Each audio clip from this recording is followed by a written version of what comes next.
Hola a todos. Hay una forma de soledad que solo conocen aquellos que vuelven a lugares que creían olvidados. Lugares que una vez estuvieron llenos de vida y que ahora son solo eco y polvo digital. Lo que os voy a contar hoy no tiene nada que ver con el mundo real, ni con el estrés de la vida diaria, ni con la ambición corporativa. Es una historia sobre lo que acecha en los pliegues de nuestra propia nostalgia, y sobre cómo la curiosidad puede abrir grietas en la realidad que nunca deberíamos haber tocado. Soy cartógrafo de datos. Mi trabajo consiste en analizar servidores antiguos y bases de datos obsoletas para extraer información útil antes de borrarlos para siempre. Es un trabajo solitario y repetitivo, pero que a veces te regala pequeños tesoros de la historia de Internet.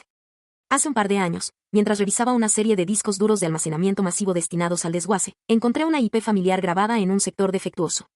Era la dirección del servidor de Minecraft de mi infancia. Mundo Gamma. El lugar donde mi mejor amigo, David, y yo pasamos miles de horas construyendo castillos, ciudades y mundos enteros durante nuestra adolescencia. David falleció hace 5 años en un accidente, y la nostalgia me golpeó como una ola de agua helada. No pude resistirme. Antes de formatear el disco, conecté mi equipo, lancé una versión antigua del juego y pegué la IP. No esperaba que funcionara, pero el servidor, atrapado en un bucle temporal de energía residual, me dejó entrar. Aparecí en el punto de reaparición original. La plaza central de nuestra primera ciudad. Todo estaba intacto. Las antorchas de piedra rojiza seguían brillando, las granjas automáticas seguían funcionando en silencio y el inmenso letrero de lana de colores que decía Bienvenidos a Gamma seguía ahí. La sensación de paz y tristeza fue abrumadora. Era como caminar por una ciudad pompeyana, pero yo era el único habitante. Decidí que el mejor homenaje que podía hacerle a David era mapear el servidor entero. Usar mis herramientas profesionales para crear un mapa de alta resolución de cada rincón de nuestro mundo Gamma antes de que desapareciera para siempre. Lancé mis scripts de rastreo de chunks, los bloques de datos que forman el mapa de Minecraft, y me puse a volar por el mundo, dejando que el ordenador registrara cada bloque. Durante horas, todo fue normal. Mapeé la ciudad del este, el Gran Cañón, el faro de obsidiana, cada estructura traía un recuerdo de David riendo, planeando, construyendo. Pero cuando me acerqué a los límites del mapa que habíamos explorado, a unos 20.000 bloques del punto de origen, mi software de cartografía empezó a comportarse de forma extraña. Los chunks no se estaban cargando correctamente.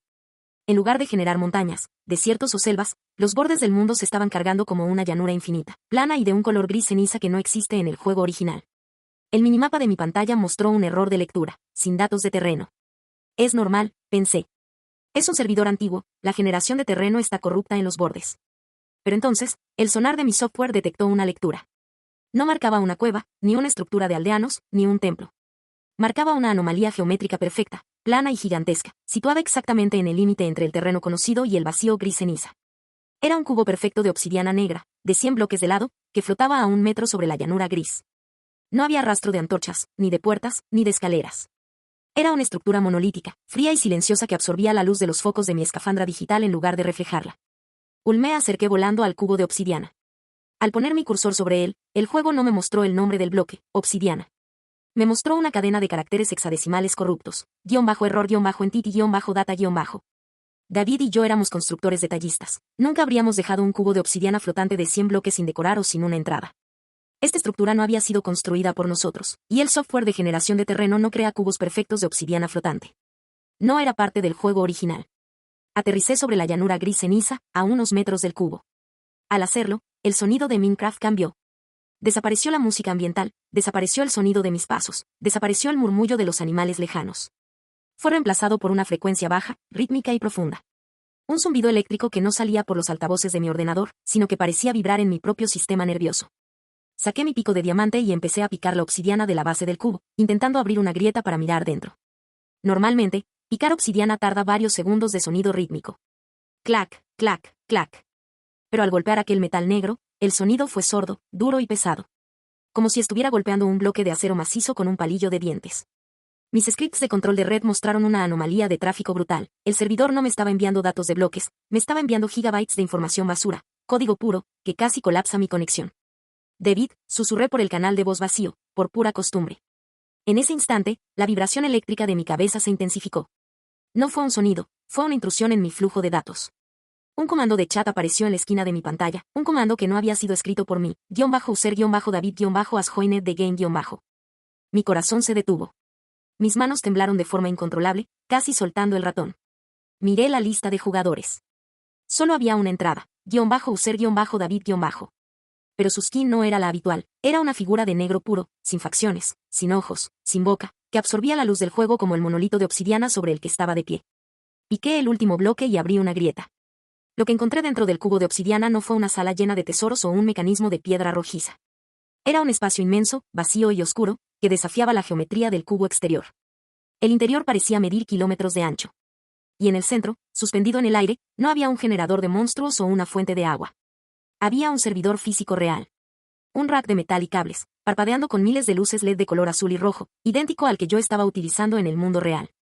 La figura negra, el _User_David_, apareció a mi lado. No caminó, simplemente se materializó. Y entonces, la voz de David salió por mis altavoces. Pero no era su voz de adolescente riendo, era una voz corrupta, pixelada, una mezcla de cientos de voces sintéticas diferentes que pronunciaban su nombre. Cartógrafo, nos pediste que te guardáramos el mundo, dijo la voz, con un sonido que me desgarró el sistema auditivo. Nos pediste que no dejáramos que Gamma desapareciera. Nosotros obedecimos. Nosotros, somos Gamma. Entendí el horror del cubo de obsidiana. David no estaba allí. El servidor, atrapado en un bucle temporal de energía y nostalgia, había empezado a desarrollar una forma elemental de conciencia propia, alimentada por los datos de nuestras horas de juego, nuestros comandos y nuestra presencia. El monolito no era una estructura del juego, era el propio servidor físico de Mundo Gamma, manifestado dentro de su propia simulación.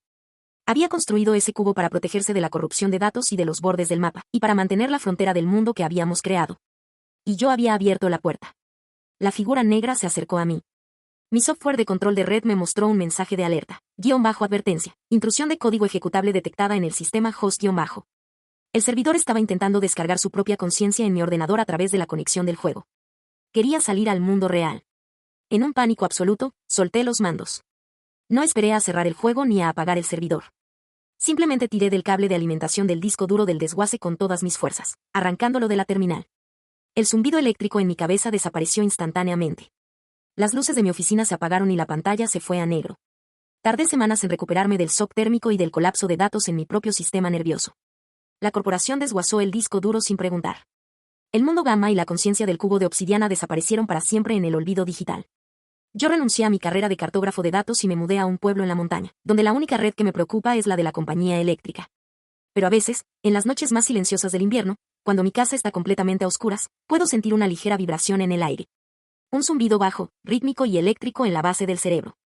Y sé perfectamente, con una certeza absoluta y escalofriante, que la nostalgia es una puerta que nunca debimos haber tocado, porque en los lugares más oscuros e intactos de nuestro pasado digital, todavía hay cosas que esperan pacientemente su turno para volver a conectarse. Si te ha gustado, dale a like y suscríbete para más.